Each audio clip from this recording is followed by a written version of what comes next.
नमस्कार, आप देख रहे हैं चुनावी चौपाल 2022 शिक्षा निगम के साथ।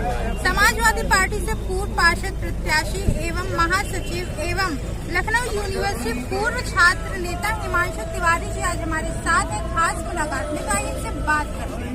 सर, आपका बहुत बहुत स्वागत है। सबसे पहले तो आप सभी लोगों को नमस्ते और सादर वंदन कि आप लोग इस चुनावी माहौल में, चुनावी समर में बराबर नेताओं के साथ और विपक्ष के, खास तौर से विपक्ष के नेताओं के साथ जो जनता की आवाज को बराबर आप लोग दिखा रही हैं, ईमानदारी से दिखा रही हैं, निष्पक्ष पत्रकारिता कर रही हैं, उसके लिए सबसे मैं आप जैसे पत्रकारों को धन्यवाद देता हूँ। धन्यवाद सर। सर, मैं आपसे पहले ये पूछना चाहूंगी कि चुनाव चल रहे हैं तो आपको क्या लगता है इस बार किसकी सरकार बनेगी? चुनाव चल रहे हैं, आप सभी लोगों ने देखा होगा, सोशल मीडिया के माध्यम से देखा होगा कि अब की बार जनता स्वयं चुनाव लड़ रही है सरकार के खिलाफ। जनता का और जो छात्र हैं, नौजवान हैं, महिलाएं हैं, वो खुद विरोध कर रही है इस सरकार का कि जल्दी से चुनाव की तारीख आए और वो लोग अपने इस आक्रोश को जो है वो वोट के रूप में इतने ज्यादा वोट करें कि ये जो वर्तमान सरकार है ये धराशायी हो जाए, डबल इंजन की सरकार, और छात्रों, नौजवानों, महिलाओं, बेरोजगारों का जो अब की बार हुजूम है वो समाजवादी पार्टी के राष्ट्रीय अध्यक्ष माननीय श्री अखिलेश यादव जी की तरफ बड़ी प्यार भरी नजरों से देख रहा है कि अब की बार 2022 में वो अखिलेश जी को मुख्यमंत्री बनाने के लिए अक्सर है कि अगर समाजवादी पार्टी की सरकार आएगी, अखिलेश जी मुख्यमंत्री बनेंगे तो सभी के सपने पूरे होंगे। क्या इधर बीजेपी की सरकार तो ये कह रही है कि हमने लखनऊ को स्मार्ट सिटी बना दिया है और हर तरफ खुशहाली छाई है। स्मार्ट सिटी बना दिया है। आप यहाँ बैठी हैं, क्षेत्र में बैठी हैं, आप खुद आई होंगी, आपको शहर में जगह जगह आपको स्वयं देख रही होंगी कि खस्ता हाल सड़कें हैं, पानी भरा हुआ है, नालियां टूटी हुई हैं, रोडें हैं। उसके अलावा अभी डेंगू में रहा, अभी डेंगू बीच में फैला था, डेंगू से डेली जाने जा रही थी, कोरोना से जाने जा रही थी। और रही बात स्मार्ट सिटी की, तो स्मार्ट सिटी नहीं है, ये भ्रष्टाचार की सिटी है।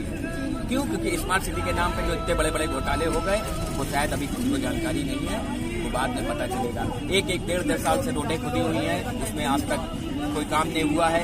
जगह जगह नालियां टूटी हुई हैं, संक्रामक रोग फैल रहे हैं और कागजों में स्मार्ट सिटी ये बना रहे हैं तो बनाने दीजिए, लेकिन जनता जानती है कि स्मार्ट सिटी क्या है। आप जैसे जो पत्रकार हैं वो समझ रहे हैं कि स्मार्ट सिटी का मतलब क्या है।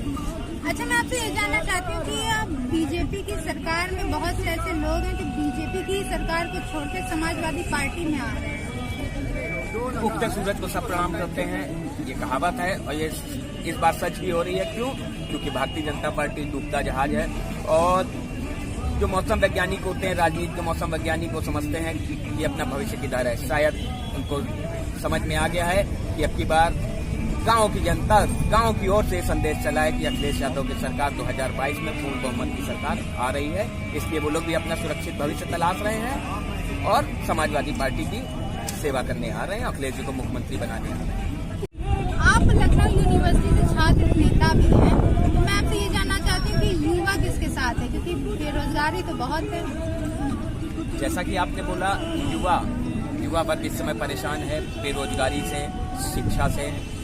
और सबसे बड़ी चीज बेरोजगारी एक ऐसी चीज है कि आदमी पढ़ाई लिखाई करने के बाद भी उसको नौकरी मिल रही है। सरकार ने अभी, आप लोगों ने कुछ दिनों पहले होर्डिंगें शहर में देखी होंगी कि 4.5 लाख लोगों को रोजगार, 12 लाख लोगों को रोजगार। ये केवल आंकड़ों की सरकार है, इनके आंकड़े खुद मैंने ये सही नहीं बता पाते कि इन्होंने कितने को दिया।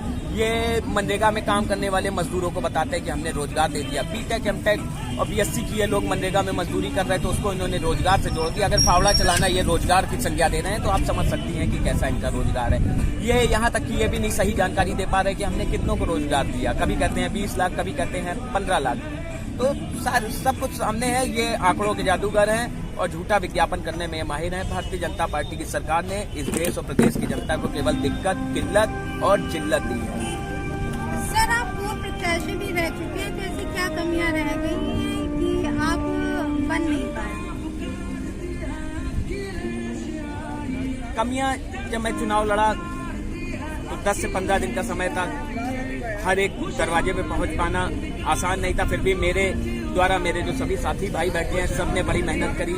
हम सब लोग हर घर गए, हर घर जाके अखिलेश जी की नीतियों को बताया, लेकिन जनता शायद बीजेपी के झूठ और बहकावे में आ गई। तो क्या आप इस बार चुनाव लड़ रहे हैं? हाँ, बिल्कुल लड़ रहा हूँ।